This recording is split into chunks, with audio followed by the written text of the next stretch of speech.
Olá, alunos da Univesp, bem-vindos ao nosso programa de entrevistas Engenheiros do Futuro. Hoje nós temos o prazer de contar aqui com o professor Secundino. O professor Secundino é professor titular da Unicamp e ele vai contar um pouco mais sobre o uso de modelos matemáticos no setor elétrico. Obrigado, professor Secundino, por ter aceito o convite. Um prazer estar aqui, Aníbal. Muito obrigado. Então, eu gostaria de começar a nossa entrevista você contando um pouco sobre a sua história, sua formação, como é que se deu isso? Bom, eu sou formado em Engenharia Mecânica pelo ITA, me formei em 72 e depois já vim fazer mestrado na Unicamp em 73, doutorado depois e acabei ficando professor da universidade, da qual eu já me aposentei. Mas o conhecimento na área de engenharia de produção e de pesquisa operacional começou na graduação mesmo. No curso de graduação eu tive contato com programação linear, no quarto ano mais ou menos, e aquilo me atraiu muito e eu falei, é isso que eu quero fazer, e já saí do ITA para fazer mestrado na Unicamp em pesquisa operacional, doutorado também, e é que trabalho nessa área até hoje. Tá certo. Só para os alunos entenderem um pouco mais sobre os trabalhos que você tem desenvolvido, seria possível você falar um pouco sobre esses trabalhos, o que tem sido desenvolvido, o que tem sido objeto das suas pesquisas? Então, eu comecei, na verdade, assim que eu fiz o meu mestrado, com estudos na área de tráfego urbano. Coordenação de semáforos, onda verde, né? Planejar a rede de tráfego, semáforos, de maneira a minimizar o tempo de atraso dos veículos na rede. Fiz mestrado nisso, inclusive nessa época já havia uma coisa interessante que a gente testou, fizemos o mestrado em várias pessoas juntas, 4 pessoas juntas, a gente testou métodos diferentes. Um testou um método francês, que era um método baseado em programação dinâmica, o outro testou um método americano, que era baseado numa heurística, e para saber qual era o melhor método, nós tivemos que fazer um simulador de tráfego urbano a veículos individualizados para poder testar depois qual é o método que otimizava melhor a rede de tráfego urbano. Depois eu passei no doutorado a me aproximar do assunto de energia elétrica. Meu doutorado foi em otimização de sistemas hidrotérmicos de potência. E desde lá eu trabalho nessa área, cada vez mais procurando entender melhor o funcionamento do sistema elétrico e aplicar as ferramentas de pesquisa operacional na operação desse sistema. Tá certo. Agora, para os alunos entenderem um pouco mais, como que podem ser utilizados os conceitos de otimização, de melhoria na parte de sistemas de potência, de energia elétrica, seria possível falar um pouco mais, aprofundar um pouco mais? Bom, para isso seria interessante talvez a gente dar uma olhadinha no sistema elétrico, né, como que ele funciona, né? Por exemplo, no caso do sistema brasileiro, nós temos predominância de geração hidroelétrica. Então, nós temos várias usinas hidroelétricas distribuídas ao longo de vários rios do sistema brasileiro. Por exemplo, ali na região sudeste, né, nós temos várias usinas. Se a gente for olhar uma descrição dessas usinas, elas estão em diferentes rios. Você tem no rio usinas de diferentes empresas. Então, você vai vendo que são várias empresas diferentes. A CEMIG tem várias usinas, Furnas tem outras usinas, a ES-Tietê, ela praticamente tem várias usinas no Rio Tietê, a CESP, que agora vendeu as suas usinas para o capital chinês. E assim temos, então, várias usinas hidrelétricas em cascata nos rios, o que torna o problema de planejar a operação dessas usinas um problema bastante complexo, né? A usina hidrelétrica ela tem uma característica operativa que é diferente das demais. Ela funciona com a água, né? E quanto mais água você tem no reservatório, melhor a operação da usina. Então, a gente tem que trabalhar com o reservatório mais cheio possível. Essa seria uma diretriz de bom senso, né? Além da rede de usinas de produção de energia, nós temos também a rede de transmissão, que é um sistema interligado, é a maior máquina que o ser humano construiu, que é o sistema de potência. Então, coordenar a operação de todo esse sistema e atender às necessidades de demanda de energia ao menor custo é o objetivo dos modelos matemáticos que a gente estuda. A usina hidrelétrica, ela tem a característica de que ela represa o rio, né, e cria um desnível. E é esse desnível que faz a produção da energia elétrica. Quanto mais cheio o reservatório, maior o desnível, maior a potência que a vazão turbinada pode proporcionar. E a gente procura, então, operar o sistema sempre bastante cheio. Entretanto, se você trabalhar com ele cheio o tempo todo, você vai poder ter problemas de vertimento, de soltar água pelo ladrão do reservatório. E aí você perde o aproveitamento dessa energia. Então é um compromisso. Não posso trabalhar muito cheio, porque senão eu verto. Mas também não quero trabalhar vazio, porque senão eu perco queda. Então eu tenho que procurar um compromisso entre esses dois objetivos. E é esse geralmente o problema que a gente faz, né? Outro aspecto também das usinas hidrelétricas é o rendimento das turbinas. O rendimento das turbinas pode variar de 95% até 80%. Então, você pode perder 15% da energia só no erro de ajustar o ponto de operação da sua turbina. Então, esse é outro aspecto da otimização que a gente procura focar bastante, né?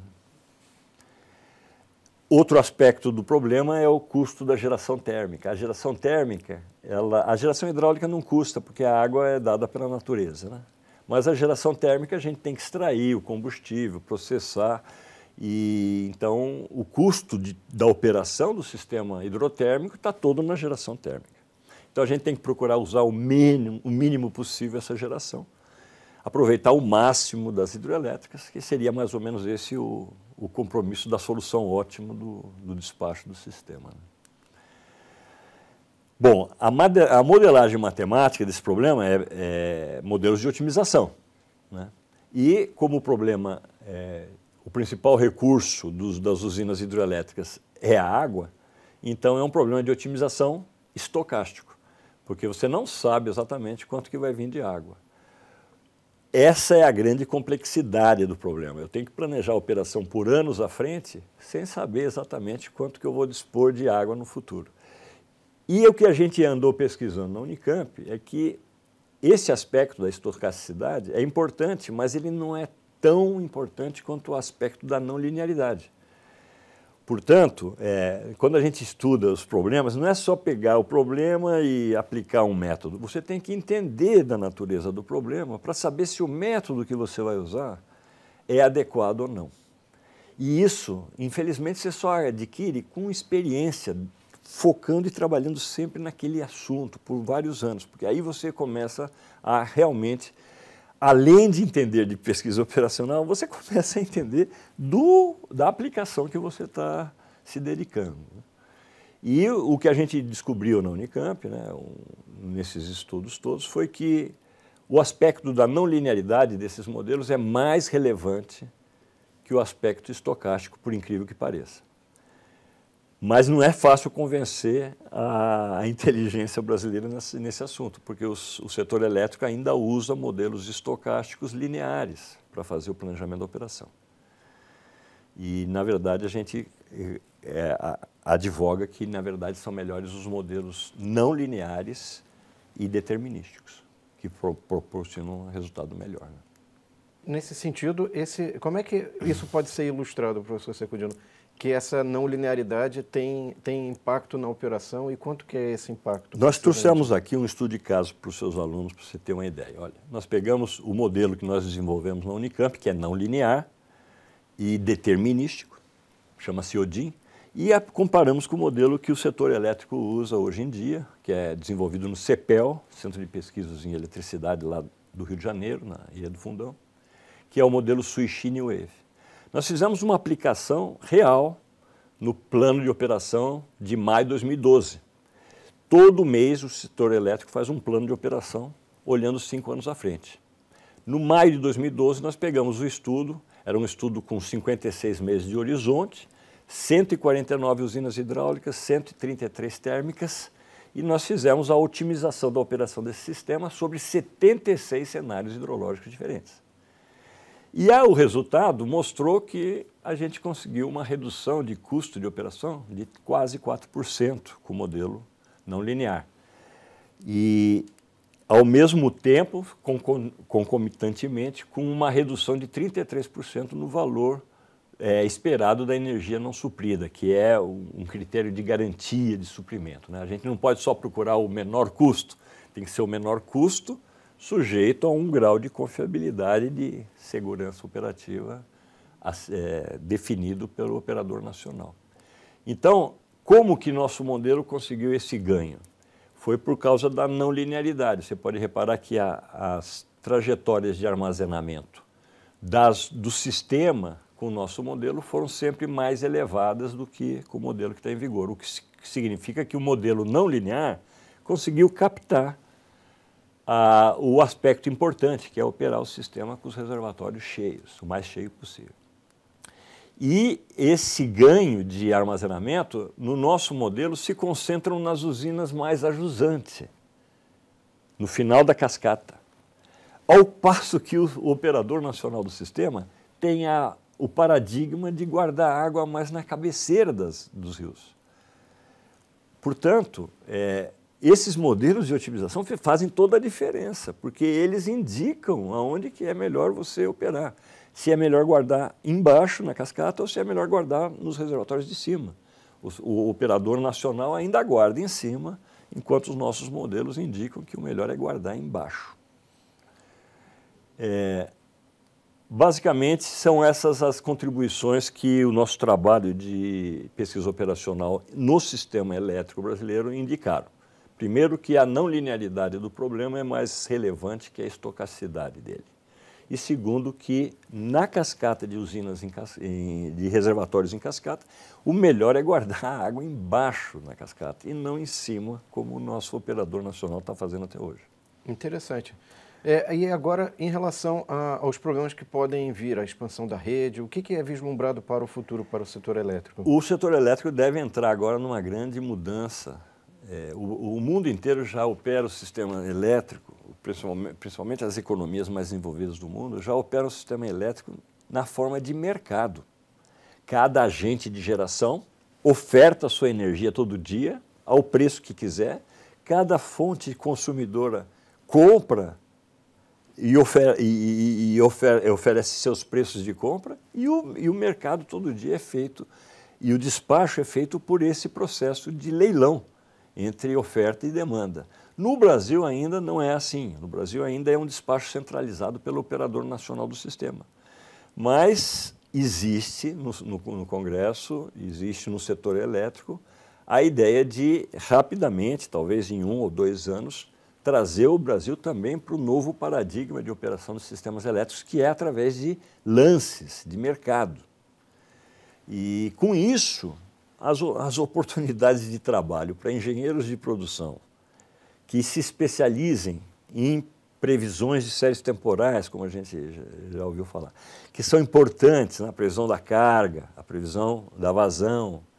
Então, esses terão muita oferta de emprego caso o setor elétrico passe por essa reestruturação que a gente está antevendo. Aí, nesse sentido, quais são as oportunidades que os estudantes podem ter para a carreira deles, enfim, em termos de oportunidades de estudos? No setor elétrico existe em todas as empresas o sistema de trainee, o sistema também de estagiários, né? E todas elas, eu recebo periodicamente lá na Unicamp, contatos que eu tenho com empresas do setor, solicitação de indicação de pessoas. O setor é carente de mão de obra especializada na área de pesquisa operacional. Então, com certeza, o setor elétrico é uma oportunidade grande para esses alunos e também a academia, né? A possibilidade de estudar, de se aprofundar, fazer mestrado, fazer doutorado também é uma opção.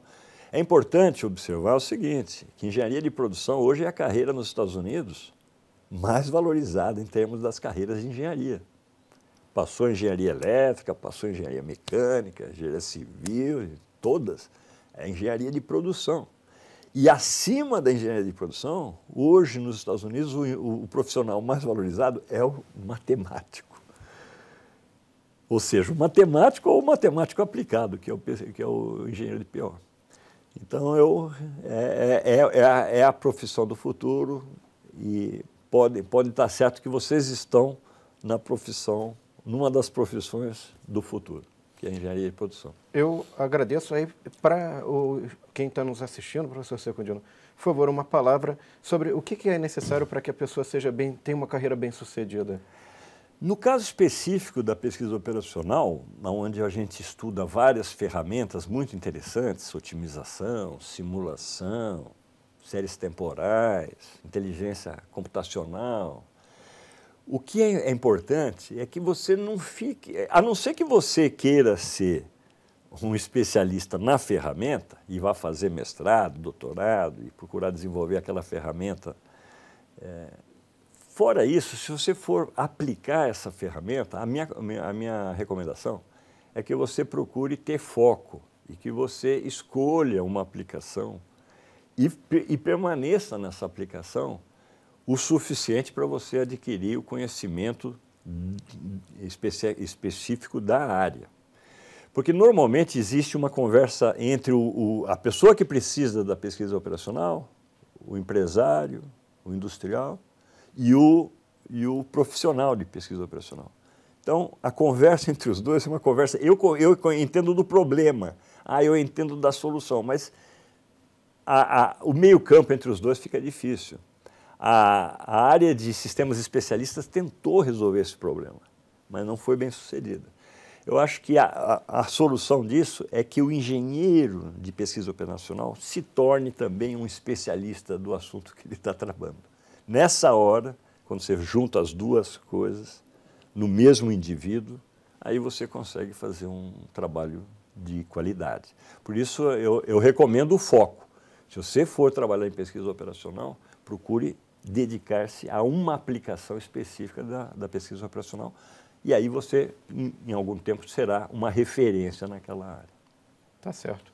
Então, mais uma vez eu agradeço o seu aceite pelo convite. Muito obrigado pela sua presença aqui, professor Secundino. O prazer foi meu. Obrigado. Então, alunos da Univesp, eu espero que vocês tenham gostado dessa entrevista, que vocês tenham aproveitado bastante. E é isso. Muito obrigado pela audiência. Tchau e até a próxima.